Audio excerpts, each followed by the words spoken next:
नमस्कार साथियों, स्वागत है आप सभी का हमारे YouTube चैनल में और उपस्थित हैं हम बाल विकास विषय के इस महत्वपूर्ण वीडियो के साथ में। साथियों, कुछ टॉपिक जो छूट गए हैं अ, बाल विकास में, तो वो टॉपिक हम धीरे-धीरे करके कवर करेंगे, क्योंकि ज़्यादा टॉपिक नहीं है, 2-4 टॉपिक ही होंगे। लगभग बाल विकास का जो सिलेबस है वो खत्म हो चुका है। तो जो टॉपिक छूट गए हैं वो हम धीरे-धीरे करके एक-एक वीडियो को कवर करेंगे और साथ में जो लास्ट ईयर जो क्वेश्चन है वो भी हम कवर करते हुए चलेंगे। तो साथियों, आज का जो वीडियो है जो बाल विकास की अवस्थाएं हैं उनकी विशेषताओं की बात हम करेंगे। ज़्यादा बड़ा वीडियो नहीं है, बस यहाँ से क्वेश्चन पूछे जाते हैं, इस वजह से ये वीडियो थोड़ा सा बनाना आपके लिए बहुत ही जरूरी हुआ। और देखते हैं, हालांकि हमने इसके विषय में वीडियो बना दिया है, फिर भी आपको इसके लिए हमें विस्तार से बताने की जरूरत थी, इस वजह से हमने आपके लिए ये वीडियो बनाया। तो साथियों, देखते हैं आज का अपना ये वीडियो शुरू करते हैं शैशवावस्था से। ठीक है, कहाँ से साथियों? शैशवावस्था से शुरू करेंगे। और शैशवावस्था, जैसा कि आपको पता है, जन्म से 5 वर्ष तक की अवस्था होती है और इसे हम क्या कहते हैं? सीखने का आदर्श काल कहते हैं। क्या कहते हैं? सीखने का आदर्श काल कहते हैं। भावी जीवन की आधारशिला भी कौन सी अवस्था कहलाती है? शैशवावस्था कहलाती है। जीवन का सबसे महत्वपूर्ण काल भी इसी को कहा गया है। अनुकरण द्वारा सीखने की अवस्था ही क्रियाएं करने का प्रयास करता है, तो इसी को हम कहते हैं अनुकरण द्वारा सीखने की अवस्था। ठीक है ना? इसके बाद तीव्रता से शारीरिक विकास भी होता है इस अवस्था में। क्षणिक संवेग की अवस्था होती है ये, है ना? क्षणिक संवेग का मतलब बालक को आपने देखा होगा, तुरंत गुस्सा हो जाता है, तुरंत रोने लगता है, तुरंत हंसने लगता है ना? तुरंत खेलने लगता है। ये सब चीजें क्षणिक संवेग की अवस्था शैशवावस्था ही कहलाती है, जन्म से 5 वर्ष तक की।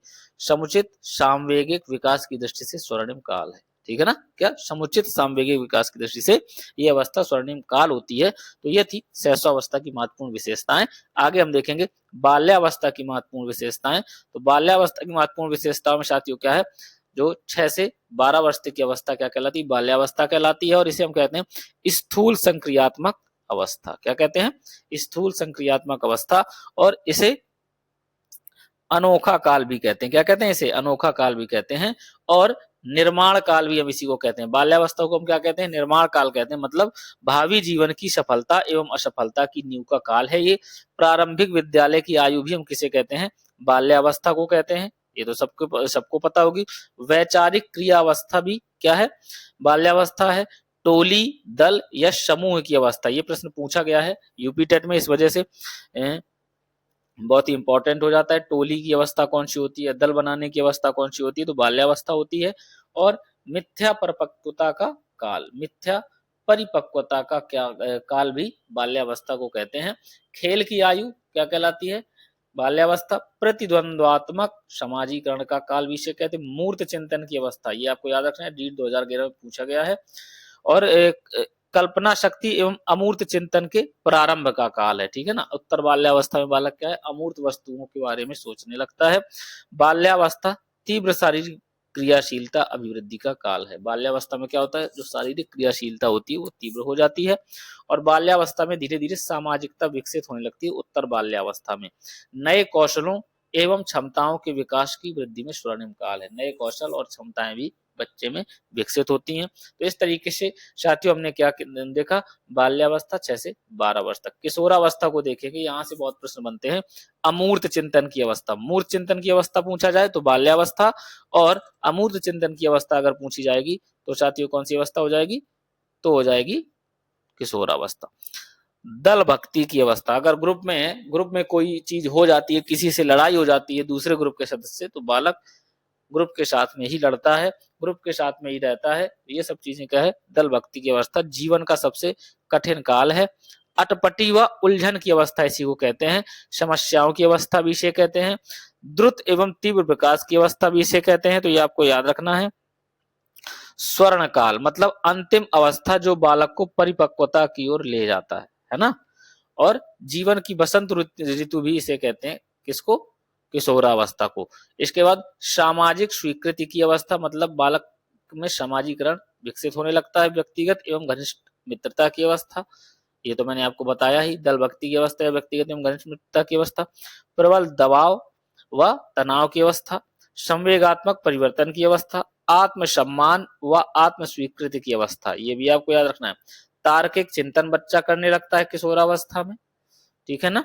इसके बाद संघर्ष और तूफान की अवस्था, स्टैनले हॉल ने इसे कहा है, क्या कहा है, स्टैनले हॉल ने संघर्ष एवं तूफान की अवस्था किस अवस्था को कहा है, किशोरावस्था को, आपको याद रखना है।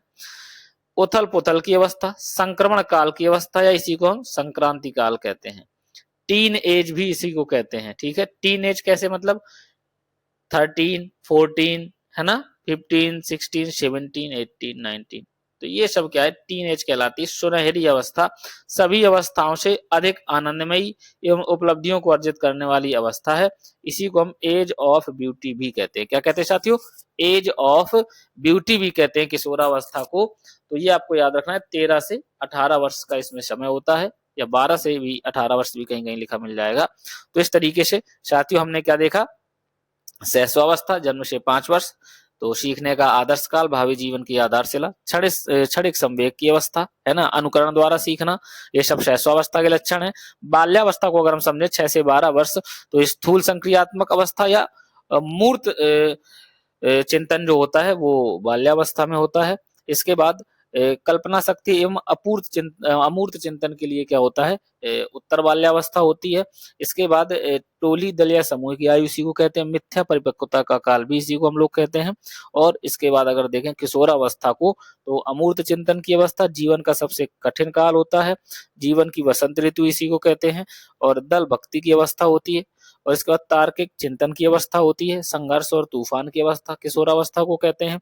संक्रमण काल या संक्रांति काल इसी को कहते हैं। टीन एज भी कहते हैं, और एज ऑफ ब्यूटी भी किशोरावस्था को कहते हैं।